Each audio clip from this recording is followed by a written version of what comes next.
faster. Boom, I'm going to the maximum. I'm going to the maximum.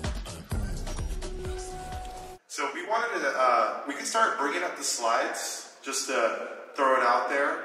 There it is. We're going to talk about digital physical brands today. So we like to coin the term phygital. It sounds funny because it is a little weird, but that's the point. So for us, all of us, we live real life, and one of the biggest things is how do we connect all this stuff we're doing in the future to what we're doing every day? Because if we can't connect it, it's not going to make sense. So that was my brief intro for me, and I wanted to throw it over to my partner here, Andy Wynn, and let him introduce himself. And then I just realized we don't have the clicker, so I'm going to say next slide every time. Do we have a clicker? Yeah. Next slide, please. Morning, everyone. My name's Andy Wynn. Thank you guys for having us and being here so early in the morning. If you guys weren't up this early, we wouldn't have been here. So, you guys got us up. Anyways, I think just 1 year ago, we were around this Web3 world. A lot of our friends were talking about NFTs, and for me, it was just in 1 year out the other. I was like, okay, cool, whatever. I'm too busy opening restaurants and doing a lot of things. Before I go more into about NFTs, I'll tell you guys a little bit about my personal background. I am born and raised in Southern California. My background starts from fashion. I used to be in streetwear. I had a clothing brand for about 7 years. And then I shifted into the food and beverage industry. I opened up an ice cream store in 2014. The item I got famous for was this ice cream filled donut. We put cold ice cream and we sealed it between the hot donut. I named it the Milky Bun. I opened about 30 locations in Southern California. And in between that time frame, I also learned about utilization of IP. What I mentioned about IP is intellectual property and licensing. I've always grown up loving like Disney cartoons, Mickey Mouse, Power Rangers, a lot of those things. And I always try to figure out ways, how can I incorporate a lot of these things into the stuff that I do right now? So I've worked with brands like Sanrio and Hello Kitty. I've incorporated with one of my brands, which we'll show the slides later. Oh, next slide, please. All right, so we were actually jumping into, we want to talk about NFTLA and some of the beginning events first. Why don't you cover a little bit of that before I jump into this? Yeah, NFTLA, that was the first time, last year there's an event in Austin, Texas called South by Southwest. And there's a popular NFT brand called the Doodles.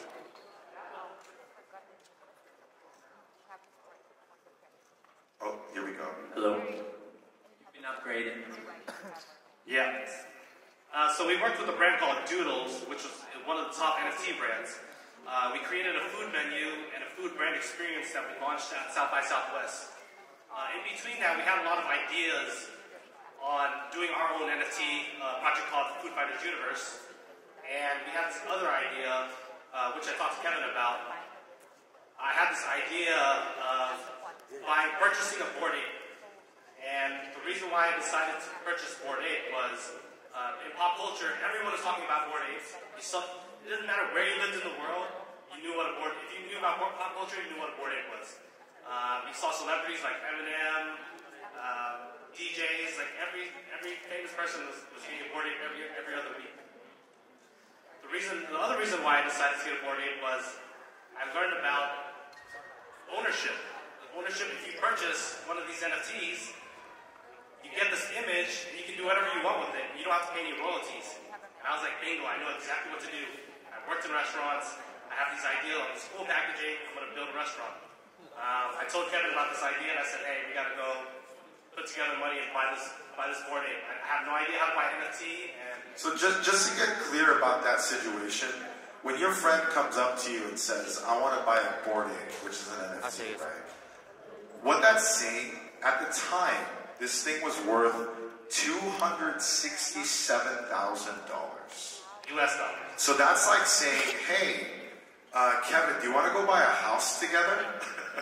when your friend says that to you, that's a very strange conversation.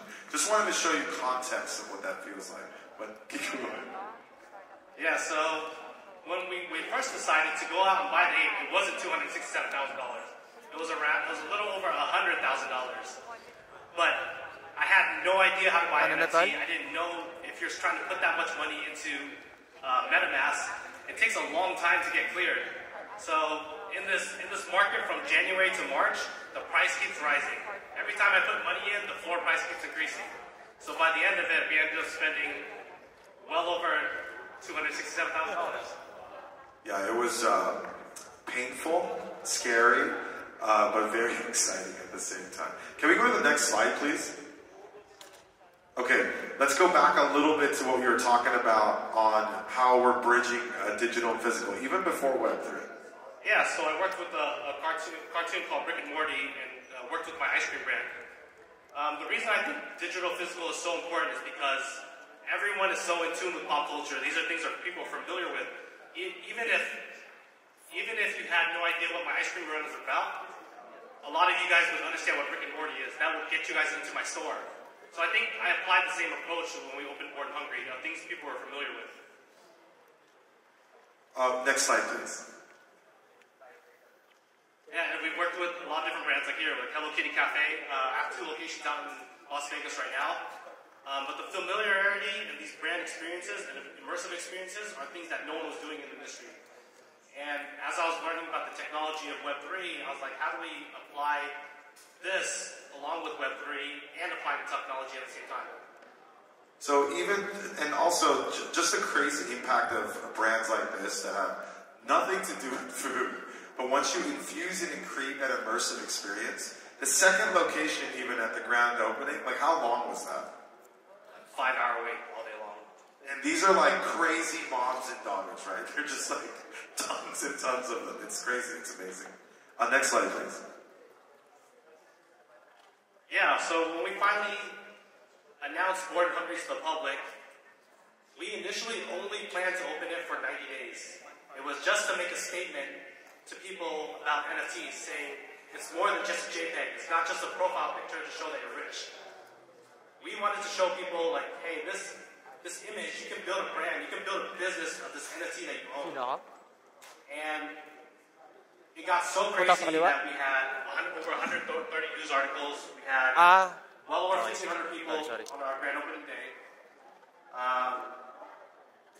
We're here in Manila. It's brought us across the world that we didn't expect to be at. And yeah, it's been crazy. Yeah, so the impact of this absolutely changed our lives, but also and I think the reason why it was such a big impact was everybody was talking about this use case, like utility. How do you make this digital product affect the physical world? And we literally proved it. We opened this spot, and it went absolutely viral. So we were a proving moment for the entire industry. Next slide, please. So if you can see right here, that's our Korean packaging. That's coming very soon. Just a little bit ahead there. And then I wanted to showcase Andy being on the global articles, which is amazing. Like I just found this online, dude. It's amazing. But just talking about reaching larger audiences. So if you have a current business today, you might think, oh, I'm in the different sector of fashion, or I sell baby products, or maybe it's not a physical good. Maybe it's a service of some kind. But think outside the box. We're all entrepreneurs, right? We all take risks. What are some brands out there that you can collaborate with that can create this type of impact? You know, bridging the cultures together. That's what we talk about this digital physical as well, is because you're just expanding that audience, because you're allowing your current audience to have a new experience by bridging those things. So that's what I mean by larger audience. Can we get the next slide, please? So let's talk about the technology adoption. So for us, we call ourselves Web 2.5. We coined that because we're in between helping the current brands adopt Web3 technology. And I think it's really important on what we're doing, because everybody in the room here, I'm sure, enjoys to eat. And I usually meet new folks through food. And if you're going to be my friend, we should eat together. If we we don't eat together, we're probably not going to be friends. Like, that's just like a thing. And so, that being said, a lot of us in this room today, as we start thinking about our own ideas and get creative, like, we're tasked to like bridge these two cultures together. So what we're doing in the food space is not just branding and marketing, but we've also invested into DevourGo, which is a technology platform that we focus on because it's crypto payments, delivery. Think of like, I don't want to say other company names, but think of like DoorDash, those like, online delivery platforms, but really focused on the Web3 native technology, which is like crypto, token gating, allowing NFT usage, different campaign usage, and things like that.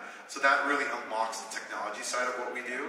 And we didn't even mention this, that we took ApeCoin as payment on our grand opening, which was a huge deal. Because most people didn't really take crypto as payment to buy a burger, but we were able to pull that off very quickly with our technology partners, and that just like blew up the internet. Because they were like, whoa, how did you guys do that? We're like, honestly, I don't really know, but we just did it. that's just part of the innovation piece that we want to help bridge the gap. Some people might like say, oh, I don't know anything about this Web3 stuff, it's too scary, but at least you guys understand a good burger, so after this, make sure you guys go get a good burger, and then from there, you can start as a baseline of filling your tummies and learning about the tech. But anyways, and then Food Fighters Universe is our NFT project, it's separate. What we did there was really cool is that we partnered with 15 plus locations. If you own our NFT, you get free food once a month. I mean, that's a really easy to obtain, like, utility. Oh, I buy this thing and it gets me free stuff? Great.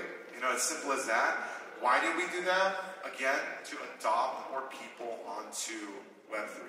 To make people understand this could be something much bigger in the future, and we're just taking baby steps to get there. That's really what we're focusing on. Next slide, please. So this campaign, we just coming to the end of, which we're extremely proud of, is Regen Fries. This is another case study where it's Web 2, Web 3 emergent. So McCain Potatoes is a $10 billion potato agriculture company. They just farm potatoes. Fun fact, 1 out of 4 French fries that you've eaten is a McCain potato. Like, a lot of people don't know how big this company is. They reached out to us. We had a great conversation. They wanted to figure out, how do we educate the young folks about innovation in our company?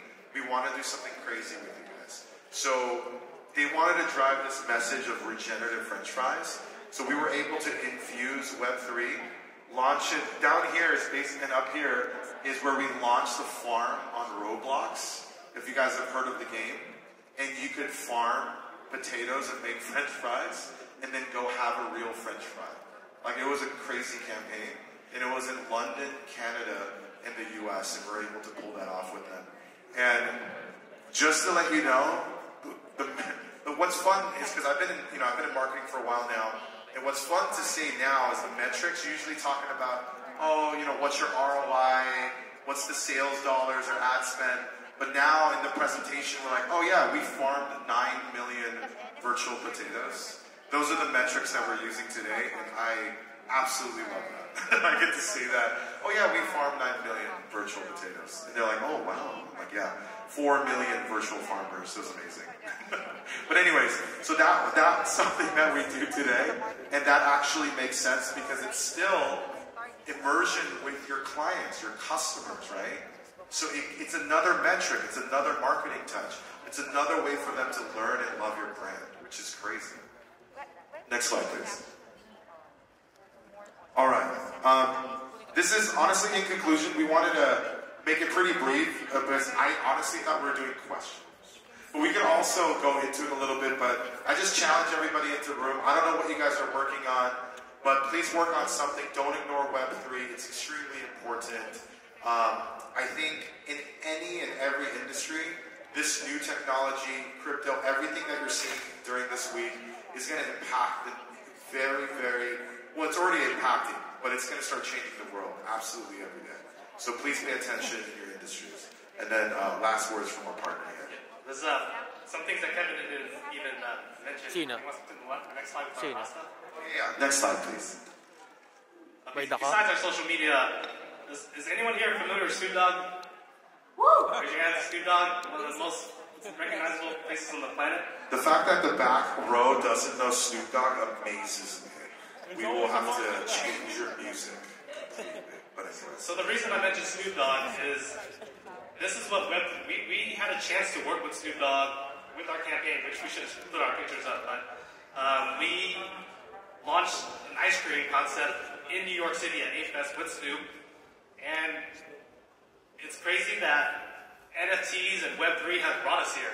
It brought us to Manila, it's brought us to London, Toronto, all in less than a year. The Bored and Hungry brand's only been open since April, and we've been able to make such a tremendous impact. And I think we're just at the beginning of this, and we want everyone to see what we've done and do some crazy things with this technology, because we're just scratching the surface right now. 100%. Again, thank you guys. That concludes really our presentation. We wanted to keep this short and simple. So thank you guys for having us. These are our socials. Oh, they're gone.